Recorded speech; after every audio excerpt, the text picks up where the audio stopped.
pledge allegiance to the flag of the United States of America and to the republic for which it stands, one nation, under God, indivisible, with liberty and justice for all.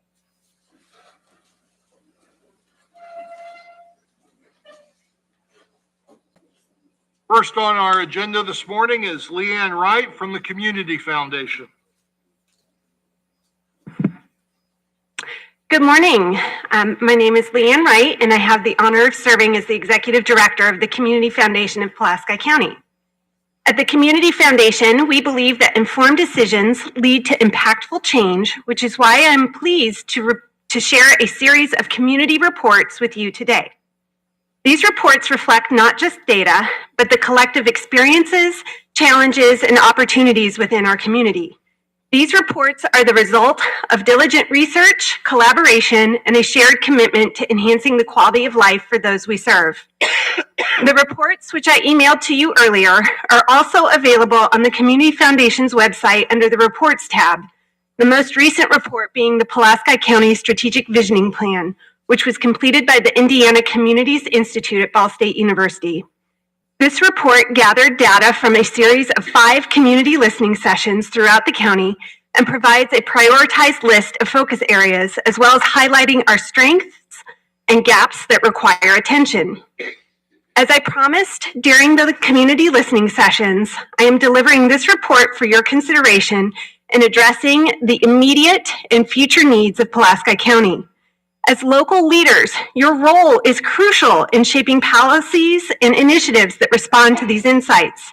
This data is not just for analysis, it is a tool for action.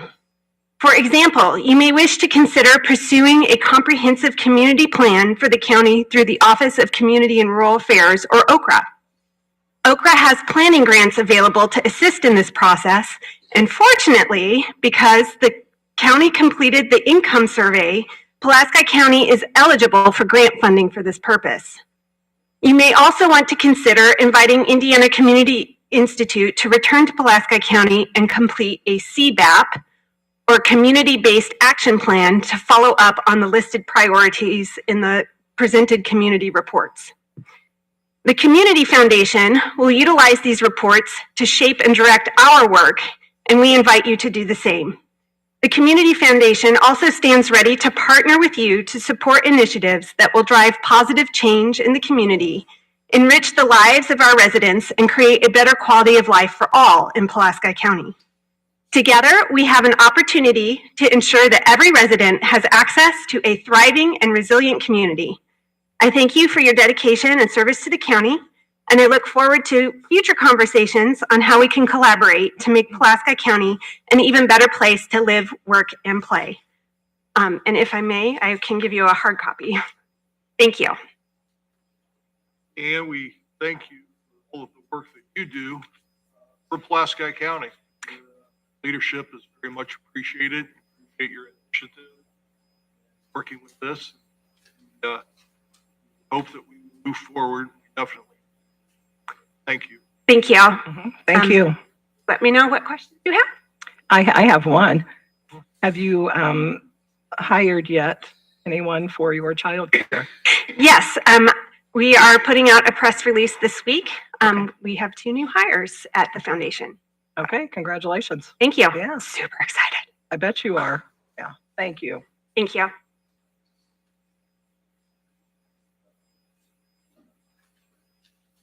Next on our agenda is Carla Redwick.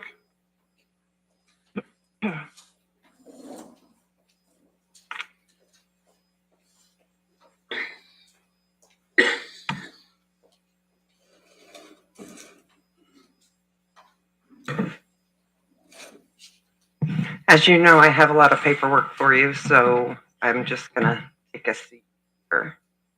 Okay, so first item, if you are okay with me going over the flood damage prevention, this model ordinance came from the state of Indiana, from DNR. The reason why I'm presenting it to you this morning is because last year it was not signed by the commissioners when it got voted on. So in speaking with the attorney, we felt it was best that you just go through and vote to approve again. I was on the phone call with DNR. It's the same ordinance that passed last year, and it's recommended by DNR, kind of a requirement. It's yes, the state. I don't want to speak for them. They just almost just don't give us an option. So we are in floodplain, and we do flood permitting. So it's standard, just updating based on what's changed in the state. The only things that have changed in the document is the date and commissioner names and Teresa's names for attesting. Is this something that our attorney would need to look over? Have you? Okay. Okay. Yeah. Thank you. Have a motion?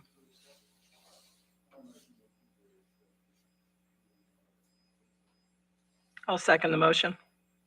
Motion and a second for the ordinance to be passed as recommended from the DNR. Any discussion? Those in favor say aye. Aye. Those opposed, same sign. Okay, my next item is a recommended reappointment of a Democratic citizen commissioner appointed A.P.C board member, which is Megan Korous. She's been on the board for 4 years and has been a positive asset to the board since she is a citizen commissioner appointed position. I need to present her to you for your choice to approve for her next appointment. Currently, She is, but they're 4-year terms, and they renew, for lack of a better way. I mean, based on your approval or not, on January 1st of the 4th year. prior, She was 4 years ago, but this January 1st, her term was up. or anyone else that might fall into that situation? So in regards to the way the A.P.C seatings are, and Jacob can interrupt me if you feel necessary, we need so many Republicans and Democrats. Megan is a Democrat, and so far we've only had Republicans approach us for seats. Is there any other member on this list? Oh, no, this is her. No, I'm sorry. No, she is the only board member whose term expired January 1st. Passed all of them. 4-year term is up. They had Come to your just the board. commissioner. Yes, yes. Or we have council appointed seats, and those are, I approach the council for those. I'll make a motion to approve Megan Korous for citizen member of A.P.C. Have a motion and a second. Megan to be reappointed. This date, February 18th for a 4-year term. Those in favor say aye. Aye. Those opposed, same sign. Thank you. Next is A.P.C alternates. And I gave you a list of 3 names of persons, residents in Pulaski County who had stressed an interest of being on A.P.C. Based on the A.P.C rules of procedure, it's section E, number 1, in regards to alternate members. It reads, county commissioners shall designate 2 alternate citizen members registered with the political party having larger representation, and then 1 alternate with the minority representation. So as I had mentioned earlier, the 3 names, as you know, they are Republican. So that would mean, based on rules of procedure, 2 could be classified as alternates. If Jacob, if that you have anything to add? Okay.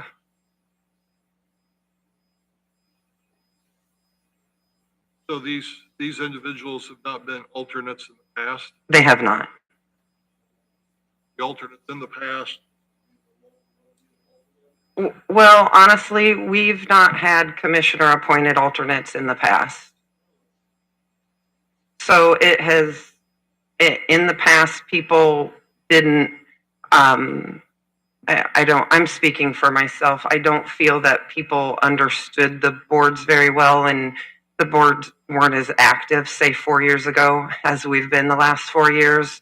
So now we've had a lot of hot topics, as everybody's aware, that people want to get involved in trying to learn and educate themselves on how government is run. And so these three are ones that have stressed concerns and wanted to contribute to the betterment of Pulaski County. I think we need to select alternates. Yes, sir. Vet those, determine next meeting. Look into saying their interest, come to you. Yes. Appreciate that. Others as well express it. I have no issue with any of the three. We've not had alternates before. I have them. I think we need to choose what we believe, who we believe is the best representative. Absolutely. So you're looking at calling them in to, I mean, how do you want to go about this vetting process? Have you talked to these? I have, yes. Application they fill out, answer some questions. Basic questions.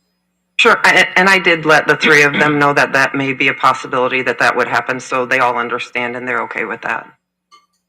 So this application would come from, Carla Send it. Carla could develop some questions. Okay. Couple of questions. Why do you want to serve? What's your experience? Things like that, along those lines. Sure. Investigate that. Okay. For us to understand the people better. Great. That works for me. I'll reach out to them and I can create something and then I will send it over to the three of you prior to me giving it to them, if that is okay. Okay. Okay. Meantime, you might have someone else come forward. Right.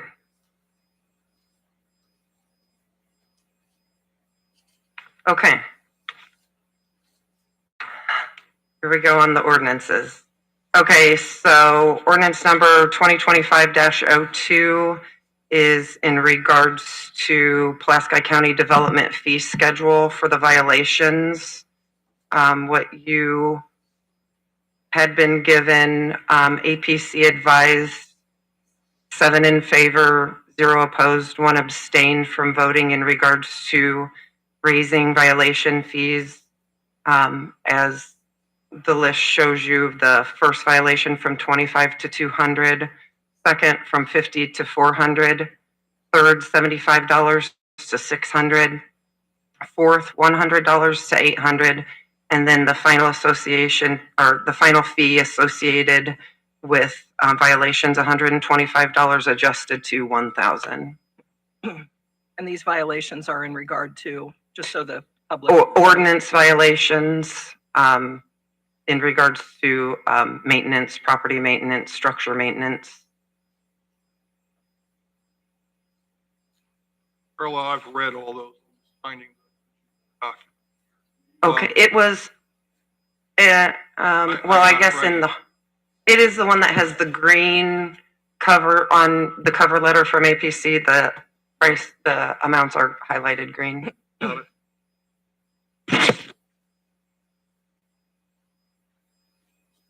Boxes on it. It's a 2-page.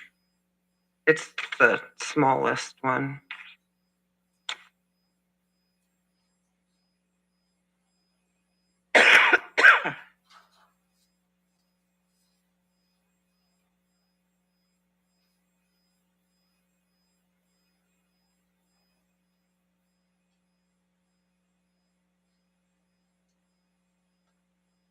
This only affects the fees, correct? Just those violation. Yes, just those specific amounts. On average, when a violation gets charged on a property, it will cost the county about $125.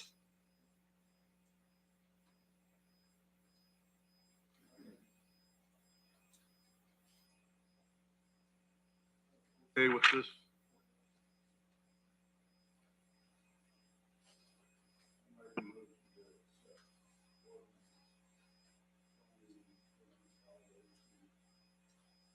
I'll second the motion. Favor say aye. Aye. Aye. Those opposed, same sign. Okay, next ordinance 2025-03.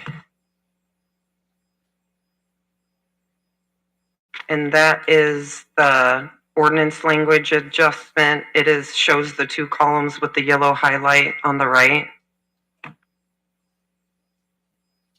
So the A.P.C is approved, 7 in favor, 0 against, 1 abstained from the language adjustments, which, as you see on the column on the left, the current language is how the ordinance presently reads, and on the right, the yellow highlighted was the A.P.C's recommended adjustments. And it is in regards to classifying all equipment and fencing is part of the solar project. Another one is in regards to how notices, which the 7.1C1 is how notices are sent in regards to potential commercial solar applications. The reason why the board recommended this is because this is the same procedure that's used for all special exceptions. So they were just being consistent in regards to how notices are just distributed throughout the county for commercial projects that have to go before the board. Can I ask a question on a couple of them? Mhm. On your first one, 7.14.B.3, safety design and installation standards for SES, the planning of landscaping along the perimeter of the SCES shall be required on the outside of the perimeter fencing along road frontage of solar panels and all equipment, and fencing for CSES facing all habitable dwellings fit for human occupation on non-participating properties within half a mile of it. CSES. Does it specifically state what type of landscape will? Yes, each developer is required to submit a landscaping plan based on, we have another section in section 7 of the ordinance that does describe in more detail the type of landscaping that's required. Do you have that? I mean, Yes, would they we have submit- had that? Yes, they have to submit a landscaping plan with the application or prior to any application approvals for commercial solar. Okay. But the main reason for the language adjustment is to verify that fencing is considered an equipment of a CSES project. Okay. But as far as that planning, and forgive me if I'm being ignorant here, but where it says the planning of landscaping, who decides what that landscaping will be? The language is in the ordinance in the landscaping section. There's a much larger section. This is just basically, this is just one section of that. Okay. I think it's about half a page long in the ordinance that describes the landscaping requirements. Okay. It defines all equipment. Could be written somewhere else. Jenny was asking this, but you refer to all equipment. Is that permanent structures, or is this during construction trailers? It's just the project equipment, like the fence is part of it, the racks and bays are part of it, the panels are part of it. I just have one more question on it. On 7.16.A, physical modifications. And it's just because I don't understand the language, so I'm asking for. Okay. Any material, I'm going to read it first if you don't mind, Carla. Any material change and parcel swap, addition, trade in layout or major equipment that is part of the CSES shall require reapplication. Like kind replacements or other ordinary repair and maintenance shall not require reapplication. What is like kind? So if the solar panels get updated, or if they have to update their electrical equipment, items like that, it's something that's already there. If it needs updated or replaced, they don't need Okay. to reapply. But the language in this is reading if a specific developer is adding ground. For example, Mammoth Solar is adding ground. NextEra had, well, I'll explain that one in a second. They're adding ground, so they reapplied for the project. So this is putting the gray more in black and white. NextEra did I don't want to say an actual swap, but there was one parcel that they weren't using for the project, and then they were taking another parcel similar to that size, but it was not a parcel that was in the original project. Okay. So they then reapplied also. So this, again, just takes the gray area in regards to what do we reapply for, and it puts it in black and white in regards to, like, NextEra swapped parcels, Right. and Mammoth added. So that's why those two reapplied, and that language is, like I said, black and white in the Okay, ordinance okay. now. Currently, Yes. so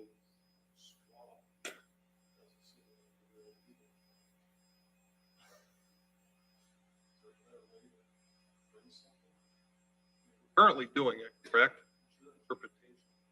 Yes.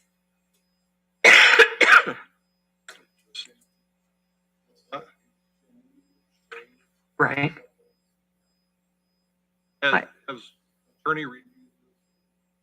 It's been, well, Jacob's seen it, and Kevin had seen it in the past, but Kevin's conflict was because of the situation, and he was not the A.P.C's attorney. Now, I'm not saying, I don't mean to throw this on you, Jacob, but but I just wanted to make sure Jacob was aware, since he came in the middle of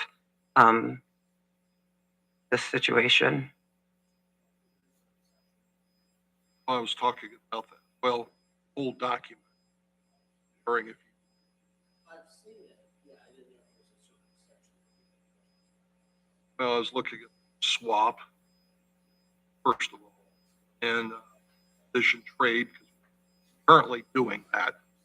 Better way of phrasing that more. Stand up.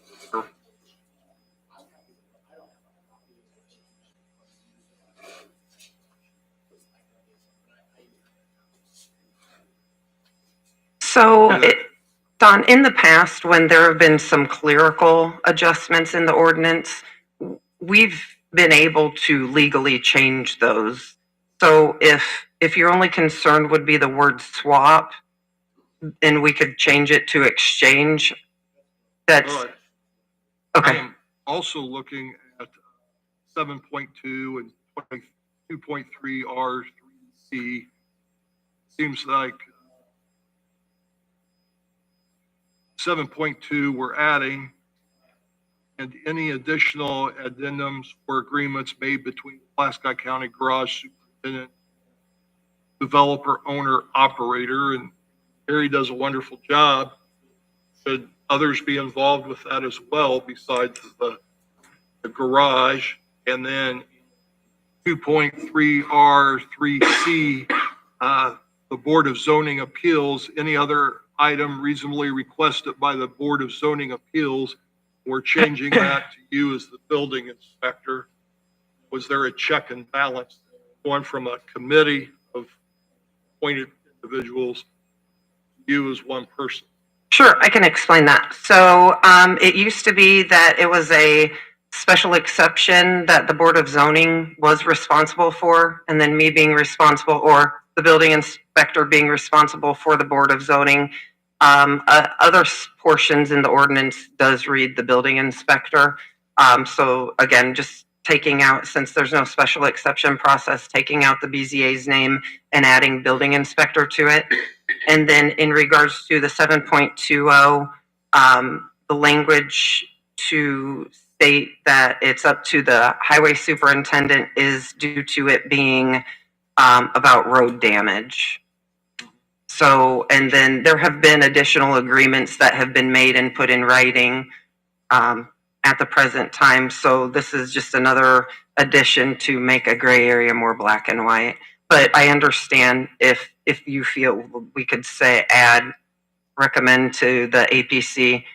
to say commissioners or I drainage know board. with road damage, I believe all needs certain section. All needs possible. I would agree with that. I would also, and I don't know, Jacob, if you've had a chance to look it over, but the language in some of the road use agreements leaves it very open as far as when all of this has to be completed. I believe it says maybe at the end of the project. I can't remember, but I remember reading that thinking that could be 30 years if we're talking about the end of the project. So if you can look over those road use agreements and let's clean it up to make sure that we're not, this isn't just an open book, that things are going to be done in a timely fashion. I think we need specific timelines on those issues for roads and all. And I guess I had a question for you. I reviewed a decommissioning agreement ago. Is that connected to this road use? Is that what you're referring to? I just want to make sure I'm talking about the same project. I believe it is in the decommissioning. Okay. Well, I'm not going to say for sure. Because I had been posed a question about what an appropriate bond would be for the, and so Right. and so normally I had the initial question was normally there's a decommissioning study that's done to determine, give a projected cost, and normally that's not only just decommissioning of the actual project, but that would also normally include, there would be language in the agreement about estimated cost of road repair or a road bond, or I know like in, for example, in Benton County, they actually hold a certain amount of money in trust with the auditor to be used at the highway department's discretion for gravel replacement, road repair, and there's a process to do that. So there's a couple of different ways you can do that, whether that's money that's held by the auditor or if there is a road bond put in place to cover those costs. Yeah, I believe the one I'm speaking of is with the road use agreement because the roads have to be or should be repaired as quickly as possible after the construction phase is complete. And I want to say that it was not specific enough to make sure that that was going to be done in a timely fashion. So Yes, if you can look that there over- be some sort of a timetable put in place. Right.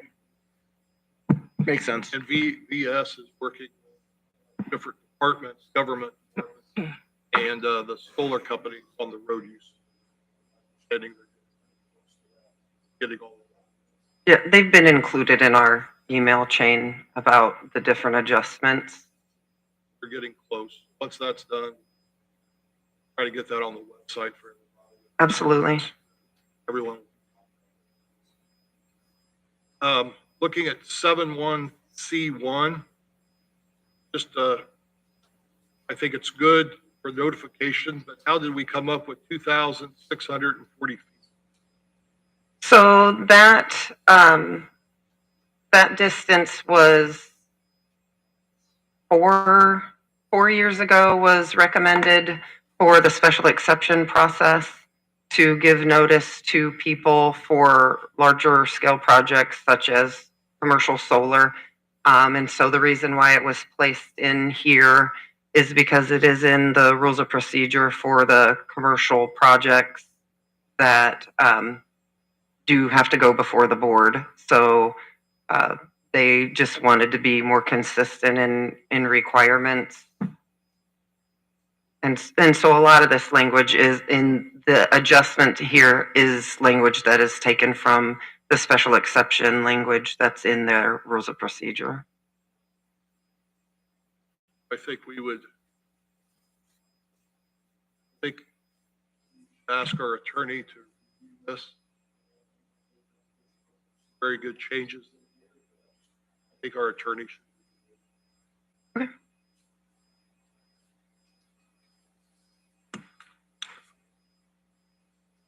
Back.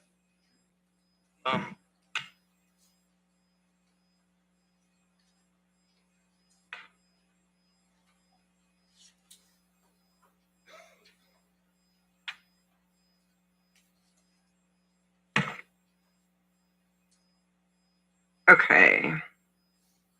Next ordinance, 2025-04.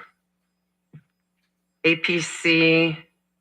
voted 7 in favor, 0 opposed, 1 abstained from voting to recommend establishing a development moratorium on wind and commercial utility scale solar energy systems, battery storage systems for a period of 18 months.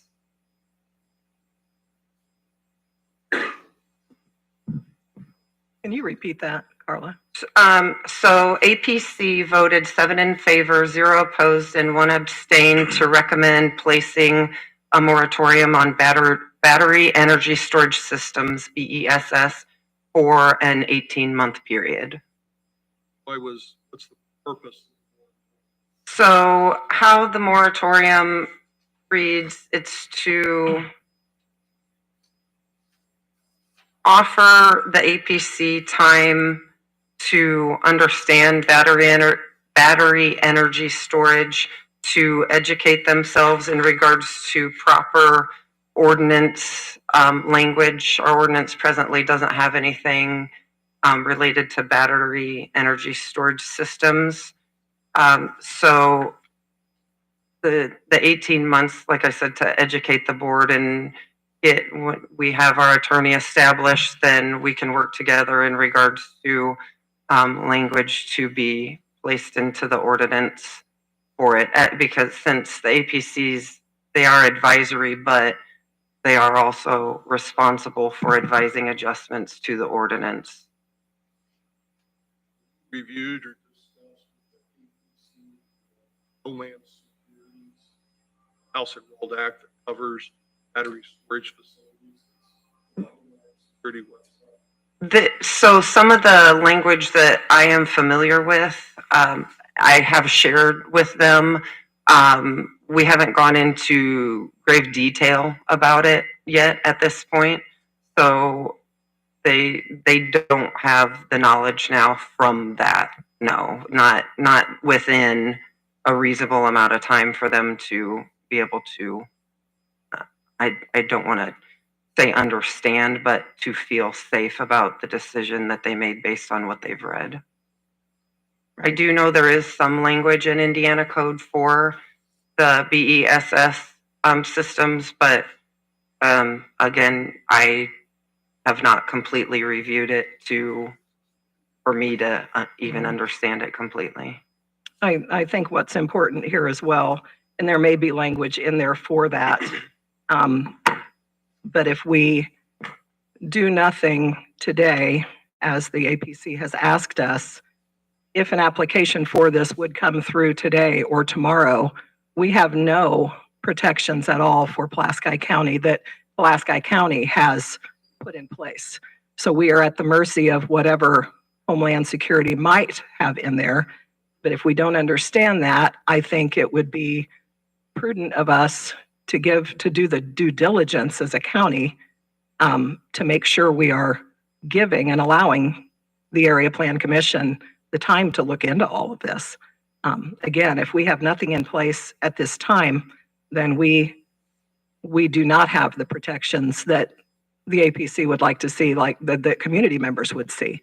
And I think those are decisions that Pulaski County should be making. I don't believe we should leave this up to the state to determine what the best protections for Pulaski County are. So I am in favor of voting for that 18-month moratorium just to make sure that we have ourselves covered. This is coverage for us. It's protection Pulaski County people, residents deserve at this point. So What would happen during this period? I can create a timeline, but the first step, I've been trying to get in contact with some other counties, and Tina and I are trying to find some classes, some reading language online, and then once we get to a point, then see if there are some classes that board members can go to understand the process, and then hopefully, Jacob, thank you in advance, can help with the language for it. talked about this. We're in our ordinances,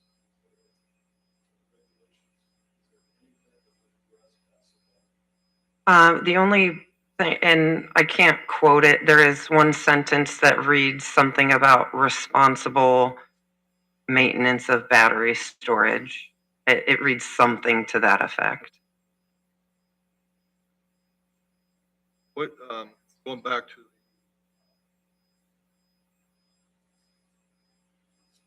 advertisement for meetings, you meet monthly with A.P.C, It's bi-monthly. bi-monthly? Yes. Are those advertised?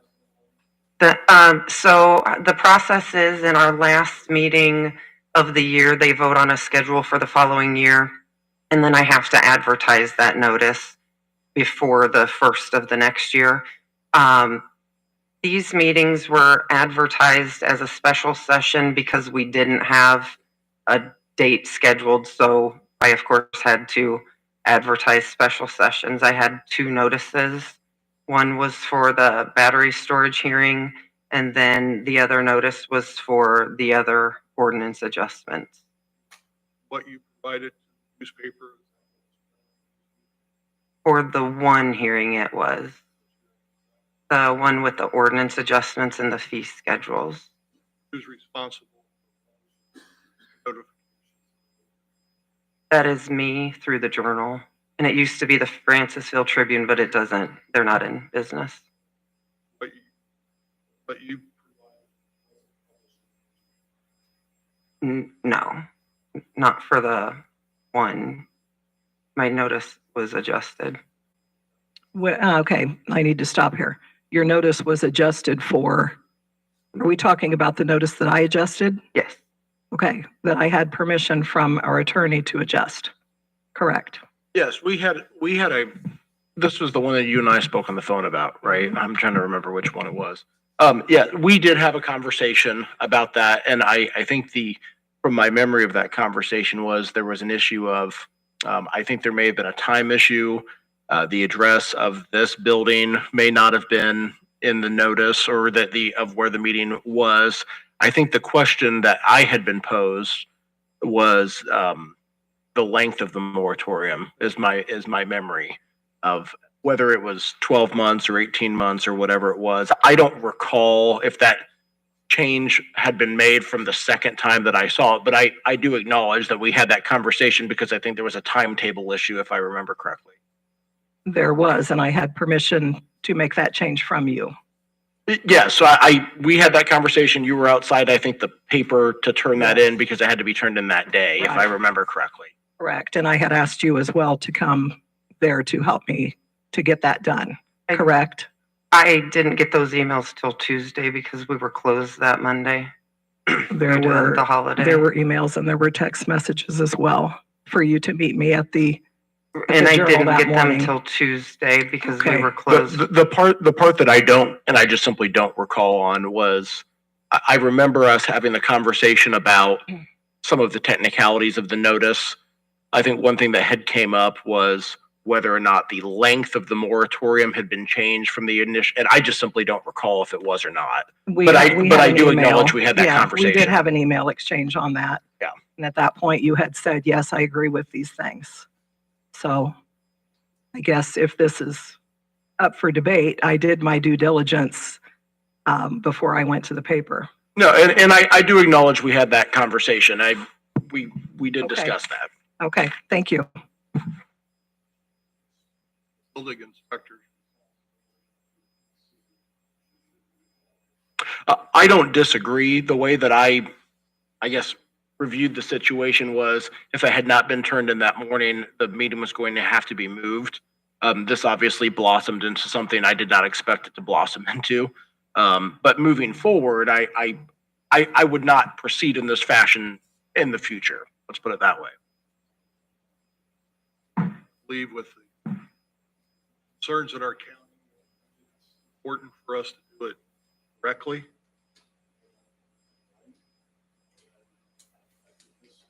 Up some gaps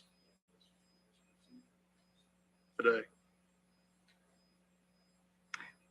There have been many gaps. I'm just surprised that my gaps are the only ones that are being called out, but I understand where we are.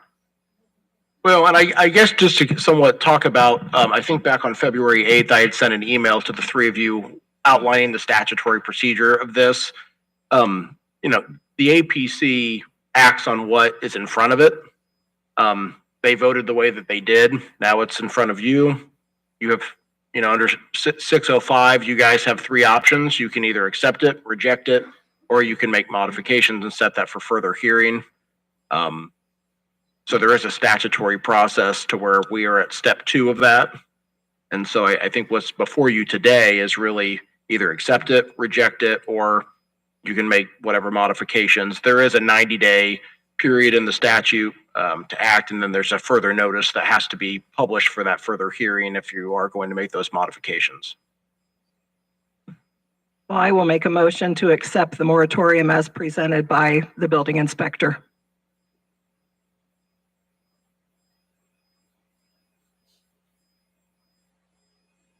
Motion dies for a lack of a second.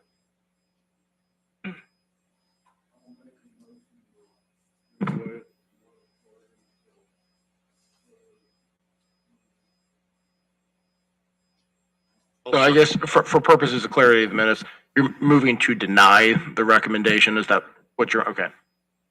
I'll second motion by ordinance. So I have a question. Is this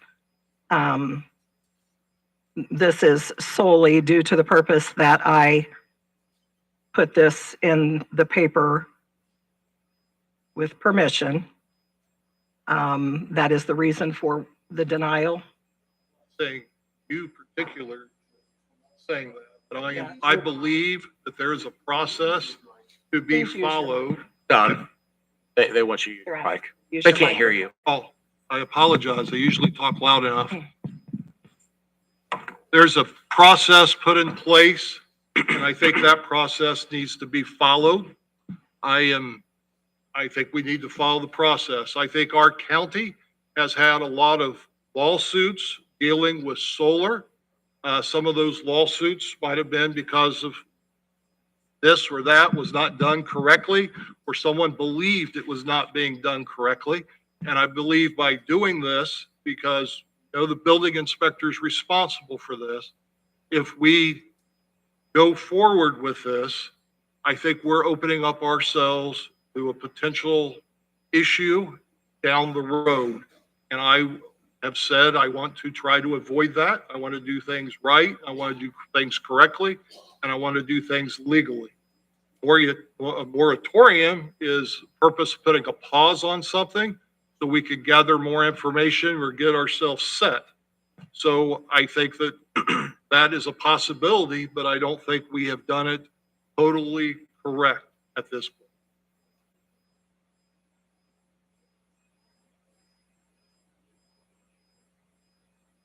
We have a motion, we have a second by the ordinance for the moratorium. Those in favor say aye. Aye. Those opposed, same sign. Aye. 2-1. Okay, my final document is ordinance 2025-05, which is an ordinance amending the Pulaski County Development Fee Schedule for Section C, Commercial Industrial 5 Solar Energy System. In a hearing, the A.P.C. voted 6 in favor, 1 against, and 1 abstained from voting to adjust the Pulaski County Development Fee Schedule C.5 Solar Energy Systems. Presently, it is $15,000 fixed fee per project plus the cost of hiring any outside consultants to assist the Pulaski County Building Inspector in monitoring and approving development and construction, plus a 5% surcharge on the total cost of all payments made to outside consultants that are hired by the building inspector on the project. That's presently the language that commercial solar fee reads. A.P.C.'s recommendation reads $15,000 application and reapplication fee plus $1,000 per megawatt per project, plus costs in monitoring compliance with all applicable building codes and laws during pre-permitting pre-construction, construction, and post-construction. The cost for any expert or third-party consultant hired by the building department will be assessed a 10% surcharge on the total cost of services when invoiced to the project operator developer payable to the building department within 45 days of invoice submission. Additionally, the developer will pay a one-time $10,000 agreement development fee to the Pulaski County General Fund to offset costs of employment time in the development of all ordinance requirement agreements. This fee will be due within 45 days of receipt of an invoice from the Pulaski County Auditor. Additionally, any new Class 1 structures or industrialized building systems to be built within the project area will require a separate building permit prior to structure's construction and made part of the original commercial solar building permit. A commercial solar building permit will not expire until all phases of construction are complete as per final submitted site plan. 45 days from the first day of energy production has ceased. A $15,000 compliance fee will be paid annually to the Pulaski County Building Department for the duration of decommissioning from first day of end of energy production till all project materials have been removed from all project sites. So presently it's a $15,000 flat fee and then a 5% surcharge on any engineer costs involved in documentation review. A.P.C's recommendation was to keep the $15,000 application fee and then charge $1,000 per megawatt, adjusting the 5% surcharge to 10%, adding a $10,000 agreement development fee to the general fund. And then the language in regards to Class 1 structures is more of a state requirement. So if the state of Indiana, if they build a structure that for commercial purposes, they do need to go through Homeland Security prior to documentation through the county. And then adding the $15,000 compliance fee paid annually during decommissioning. You believe that the proposed changes meet the reasonable standard as stated in Indiana code? I'm in line with the A.P.C when they say to charge per megawatt. I feel that because different projects are different sizes, that just bluntly stated, I don't feel it's fair that a smaller company were to pay the same fee that a larger company pays. I do know in discussion with Kevin Tankersley when he was the county attorney, he did agree with some of us that a lot of our costs have been extensive in regards to work with solar. So his recommendation was the $10,000 agreement fee. And I feel I agree with that also, because the amount of time that we've spent between the different departments working on these projects, and it's just been a lot that the $15,000 application fee probably is used up before the project even starts. Not in disagreement with that, with the $10,000. We need to recoup our money at all. Did the A.P.C have an opportunity to review what Mr. Origer had written up, examples? Yes, they did get that sent. Yes. And Nathan did speak at the A.P.C meeting. I'm sorry? Nathan did speak at the A.P.C meeting.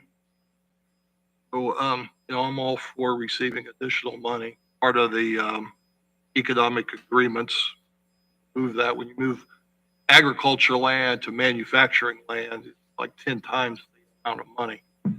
Has our attorney had a chance to review this? It's one of the documents that was sent over. Yep, I did. Do you think it's reasonable? Yeah, I mean, I guess as vague and open-ended as that statute reads, yes. I mean, it's open to your discretion.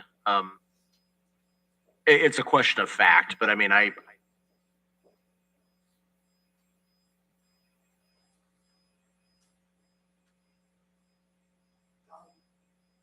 chatted very briefly about a couple of bits of language. I've made my position known to the A.P.C and in writing. I'm not gonna go over that, but there are two specific concerns I have, if I could address them really quickly. Yes, Nathan, you're part of ours. Number one, with that 10,000 or that 50, was it 15 per year compliance during decommissioning?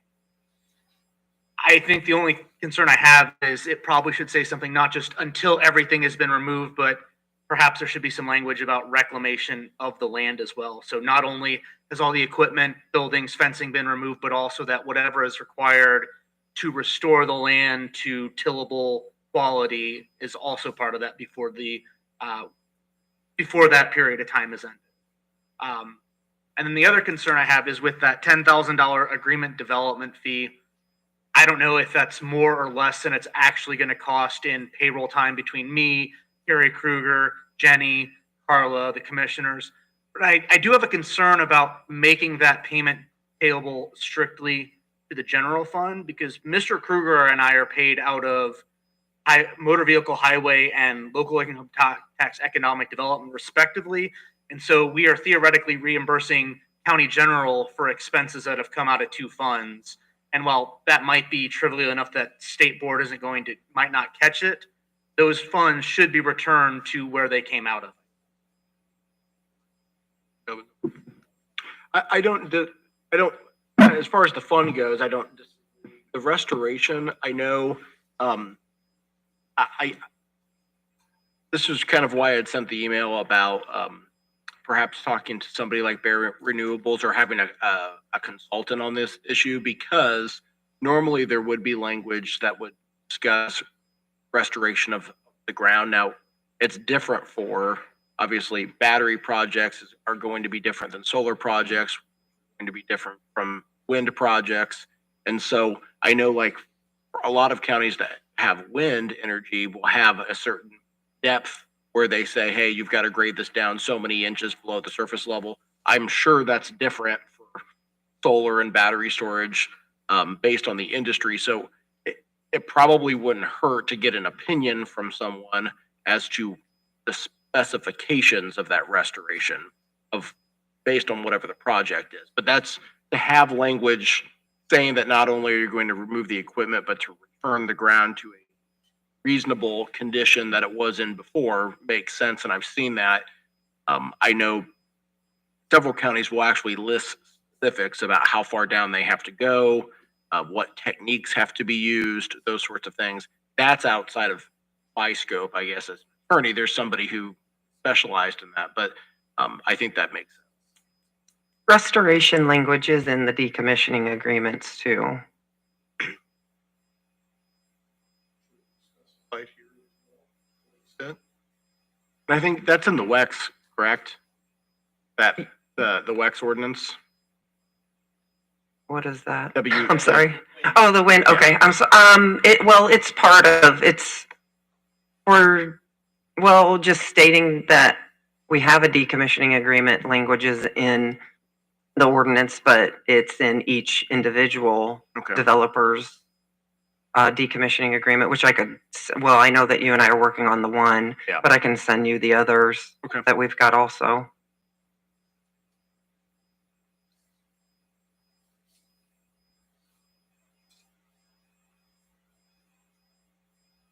I'm in favor of increasing more fees.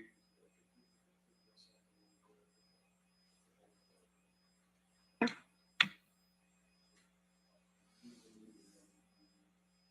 think we should. Yeah. Okay.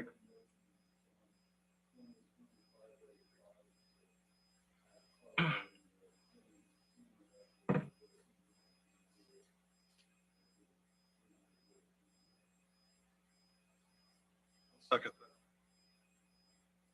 Discussion? Those in favor say aye. Aye. Those opposed, same sign. I do have one question. Several years ago, Carl, I guess this is to you. Several years ago, there were 80-some ordinance changes made in our U.D.O. Do you recall who put that notice in the paper? And was it you? For any A.P.C notices, it would be me. Okay. Thank you. Carla, thank you, and the Thank you. A.P.C for your work. Nathan, you're next on the agenda. Pressed for time, so I'll try to move quickly here. Courthouse project, starting with finances. I'm going to give you the finances before the change orders this time to provide a little context. We have a little more than 1.45 million in cash available for project expenditures, which suggests to me that within 6 to 8 weeks, we'll need to cash out at least part, if not all, of the $5 million CD so that we are fluid. Our owner's contingency balance is just above $223,000, minus whatever eventual costs we incur for the sidewalk issue. Signed off on the final CO for the emergency HVAC work that I had okayed on a T&M basis, and it clocked in at $28,705.31. Our lead architect was out sick last week, but I have reached out to him to begin the process of getting the county reimbursed for those costs, which would get us back closer to $250,000. So 223 right now, theoretically 250 once that situation is cleaned up. Moving into change orders, last week I approved 2 relating to door framing in different parts of the building for a total cost of about $4,600, and a third for $10,728.02 to replace a main electrical distribution panel. This is a case where the electricians determined that an existing panel had been so creatively and interestingly worked on and updated in the past that it needed to be addressed. Including the requests that I will present in a moment, we expect change orders over the next several weeks to total approximately $115,000. I have one in final form for the board's consideration this morning, as well as one that has not been submitted but has been estimated. Combined, these two constitute about 43% of these expected costs. Change order 53 is the one that I have in your packet for approval for $19,981.45 plus the architect fees. This addresses office and restroom plaster repair on the main floor. As I explained via email and explained to the commissioners last year when we made some decisions about drywalling the basement, when the project was bid, we knew that there would be too many uncertainties regarding plaster conditions, like where we would tear walls down and find stuff, where wallpaper would come down, et cetera, that we could not structure the interior carpentry bid scope of work to call for a set price for plaster and drywall. Instead, they offered a set bid for the rest of the scope, including places where we knew there would be new drywall no matter what, and a time and materials rate for plaster, and this is one of those situations. Had we structured the scope of work in the bid package to include a worst-case amount in the bid, we would likely be looking at another $300,000 or so in costs. Under this structure, our superintendent, and when needed, his project manager and or our architects has had the discretion to determine whether any given plaster issue should be accepted as is, cleaned up and patched, or fully repaired and replaced, rather than having the subcontractor come in and repair every single dent to the greatest degree. So the first request is for about $20,000 in plaster repair on the main floor. Any questions on that one? And the back and forth between the architect's ton and blank and the subcontractor can be found in your packet.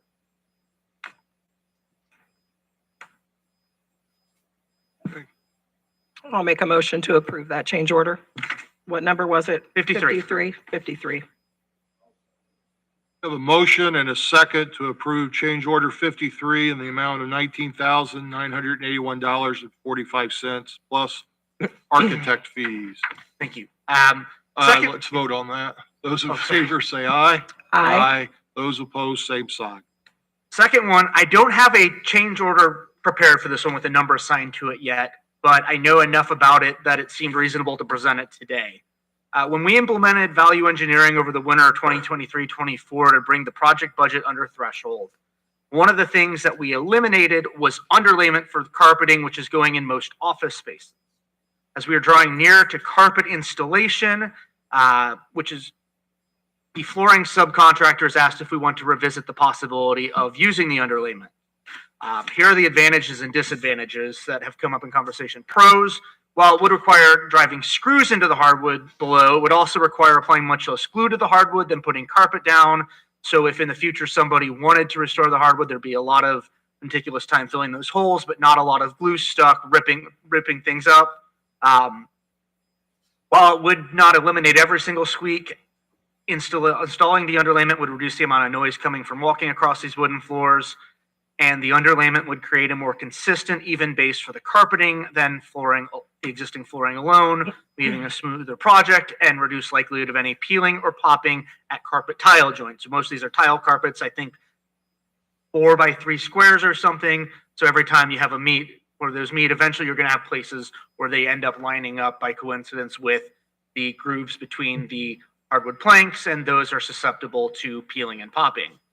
Cons are adding about $30,000 to the cost and the holes that I mentioned. Our Town and Blank project manager is working on fine-tuning this proposal with the flooring subcontractor. As of right now, it's in the ballpark of $30,000, but may come down if we find that the underlayment has been proposed for any spaces where it isn't necessary, like in the vaults where we have concrete floors instead of hardwood. We would not need it there. I've polled the steering committee about this issue. I wasn't comfortable and I've only gotten 3 responses of the 7. All 3 have supported it thus far. Like I said, it won't be any higher than 30 plus architect's fees. It may come down lower, but I figured since the subcontractor will be moving from tile to flooring soon, if the commissioners are okay knowing the ballpark price, go ahead and bring it today and make sure not to waste any time there. Just to clarify, it's the square carpets, Yes. the square pieces, and the architect really believes it's going to stick, the wood. And they're going to use tape or glue. Glue. There's a lot less glue if the underlayment is used. It's just in critical places. I couldn't tell you exactly, but if they go straight on the floor, basically the entire floor will be coated with glue. I'm very familiar with the square carpet. I've also found if it's put on a concrete surface, more likely to stick. If it's put on a wood or a tile surface like this, they tend to come up and become tripping hazards unless they're done properly and correctly. And that's where the underlayment comes in mitigating those risks. Good. What color carpet? Couldn't tell you offhand. Okay. $30,000? Ballpark might come down if they did accidentally spec spaces that don't need it. Like to make a motion to that?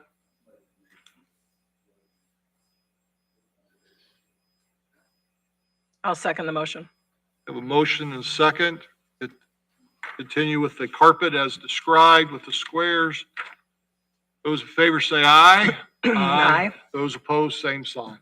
All right, thank you. Quickly on project progress, more MEP and paint work continuing. We've had a lot of mill work that has already come on site besides if they've been doing on site. So the service counters for the auditor, treasurer, and clerk's office are in, ready to be prepped and primed and installed. Underground utility work is almost finished. More tile and light fixtures gone in, along with now some HVAC ceiling grills to finish up some of that work in each office suite.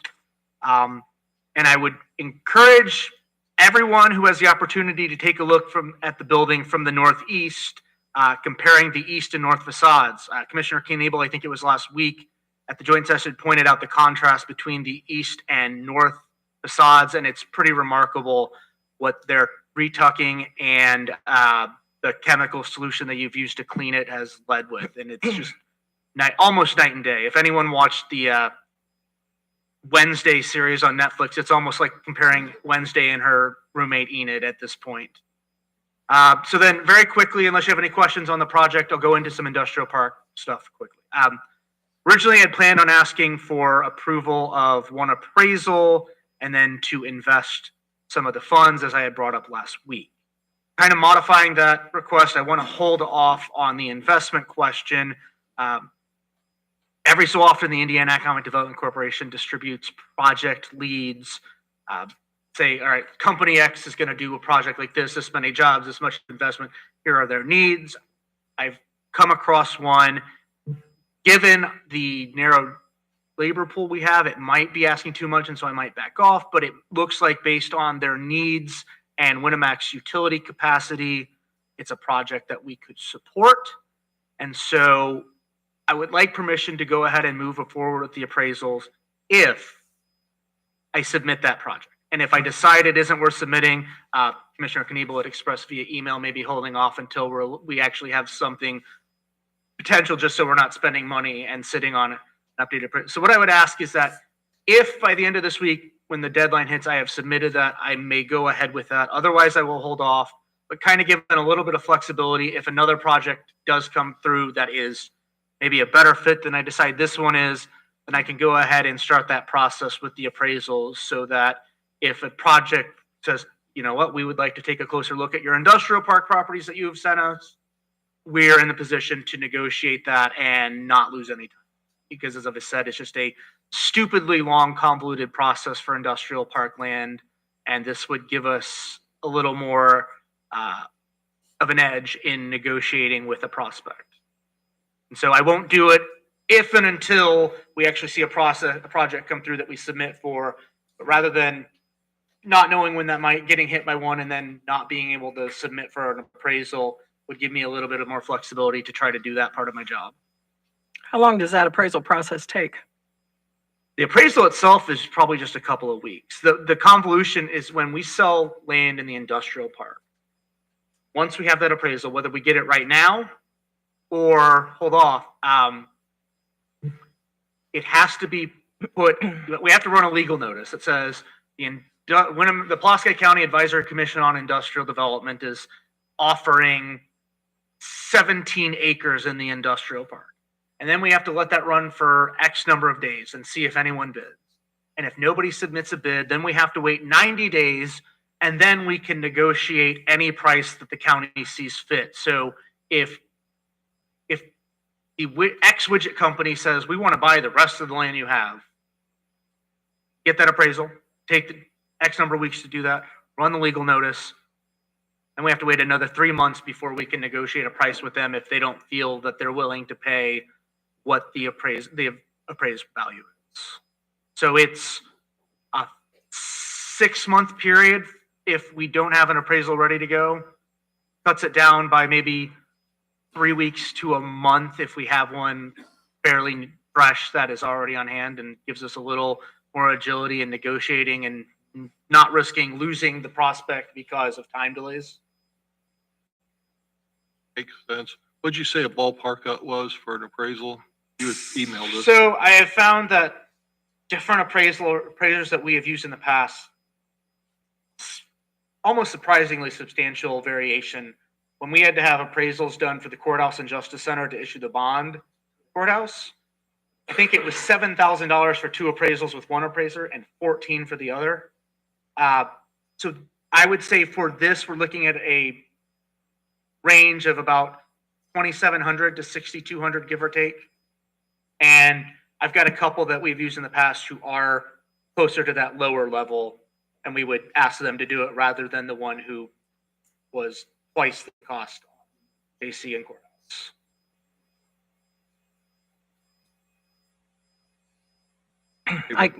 I guess I look and think 3 weeks to a month is not a whole lot of time to get an appraisal done. I don't think that's going to run anybody off. I don't think that's been what we've seen in Pulaski County over the past several years, that amount of time is going to run anybody off. So I would recommend just holding off.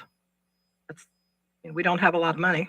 Well, that's my opinion. this is money that would come out of one Sure. or two funds that can't be used for anything but the park. We wouldn't take it out of my. Coming from a different fund. Yeah, this is all funds that has been either cash rent on some of the farm ground out there or from previous sales of land. Nothing out of local tax revenue. I'm okay with moving forward with it. Your discretion then. I'll make that motion. Any further discussion? Those in favor say aye. Aye. Those opposed? Aye. Any other business, Nathan? No, that's it. Thank you very much. Okay. All right, other business. Approve and sign. our regular session minutes from February 3rd, 2025 were presented to us. I'll make a motion to approve the minutes. We have a motion and a second to approve the regular session minutes from February 3rd, 2025. Those in favor say aye. Aye. Those opposed, same sign. Next, we have been presented the claims and payroll number 4. I've reviewed those, but I do have a question on one, and Teresa, you might be able to answer this. Lit public safety, emergency ambulance medical services, there's a billing service fee in there for $2,626.35. Can you explain, is that how often is that charge being made? And oh, you're okay. 0301. It's on page 11, if that helps, top of page 11. Please. Yeah. Yes, thank you. Yeah, there you go.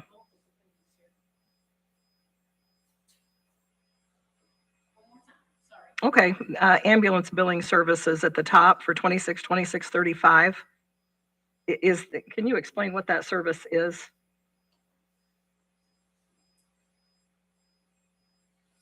And how often that's being billed? So our ambulance billing services, which is a company that bills Medicare, Medicaid, all the insurances whenever we have an EMS run. So we have to pay them so much a month for their service because they do all the billing, and then they deposit money into our account as far as what they collect.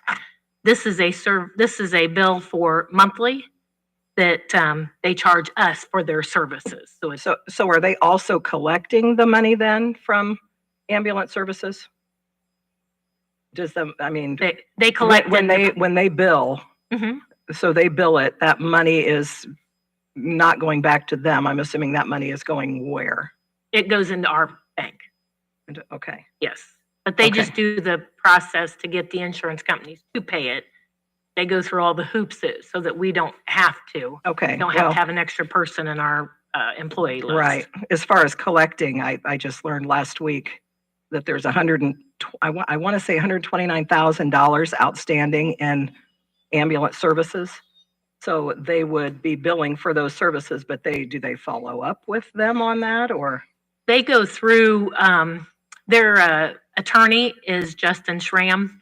And so he does, once it's very old, Mhm. it rolls over to him and then he goes after those. Okay, Yes. Small claim, Small sorry. Yes, small claim okay, process. all right. So this is a monthly fee, you're saying? Yes. Okay. Yep.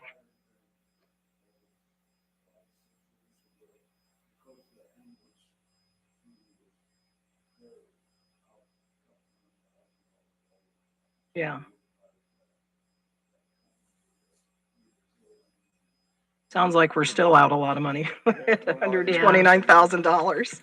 Yeah. Okay, all right, that was my question. I just wondered how frequently that was being paid to them, and yeah. Okay, thank you. welcome. That's my only question on claims. Second? No, I didn't, but I will. I'll make a motion to approve the claims and the payroll. We have a motion and a second for claims and payroll number 4. Had discussion.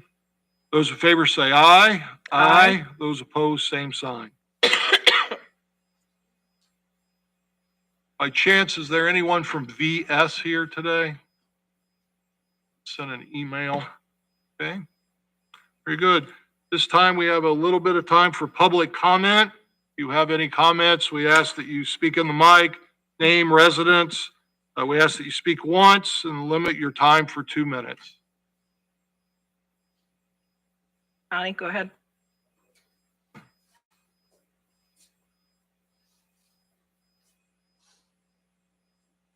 Connie Ehrlich. And I just want to say, Don, I know that you're new to this process. You're new to the ordinances. You're new to commercial solar, and you're getting caught up. Jenny and Mike have been around for many years of this, but I appreciate your concern about trying to do things properly and avoid litigation.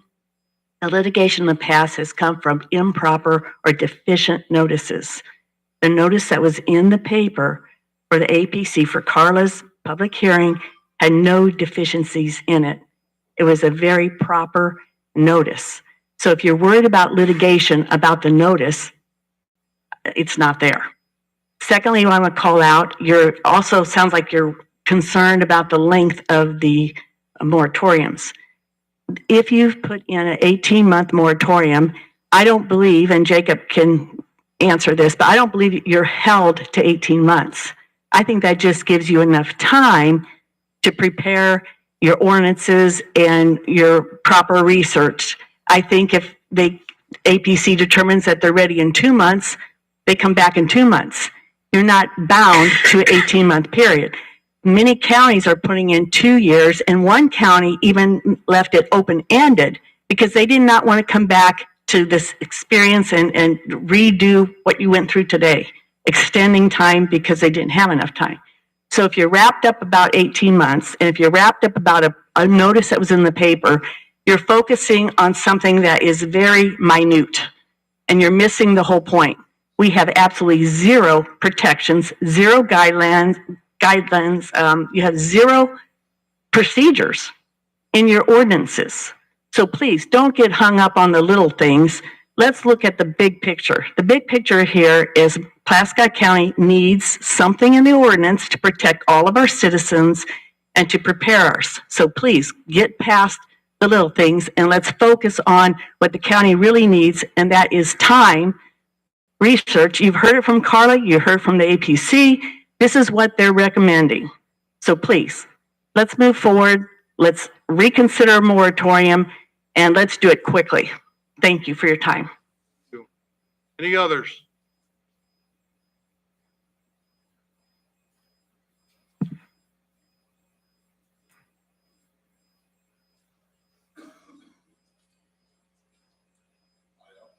Sabatini. I just had one comment about the courthouse. I noticed that they've been doing quite a bit of the work on the outside. We've had excessive problems with roof leaking. I'm not sure that working on the roof in the dead of winter is probably the correct time in this project, and take clear into July. I'm not too sure that working on it in the dead of winter and freezing weather is do the best job for a roof compared to doing it in May, June, July, or something of that sort. I see them as I go by living in town, and I just kind of questioning that or bringing that up and see. The only work that they're doing on the roof currently is replacing the shingles that they had removed for the scaffolding. They're not doing any other repairs. And second, with all due respect, Rudy, I would trust a professional roofing consultant over a. I understand that. But no, the only work they're doing is putting tiles back on that they removed, so that we don't have any additional risk of moisture seepage. It's kind of a complicated roof. It's not like a house. And they're a complicated roofing company. Okay. I just thought I'd bring that up, but it just doesn't seem like that's a prime time to work on that project when there's still several months in decent weather that they could proceed with that. Just a thought. Thank you, Rudy.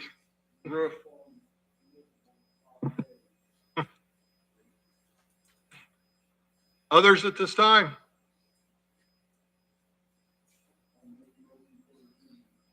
We have a motion for adjournment. I'll second. We have a second. Those in favor say aye. Aye. Thank you.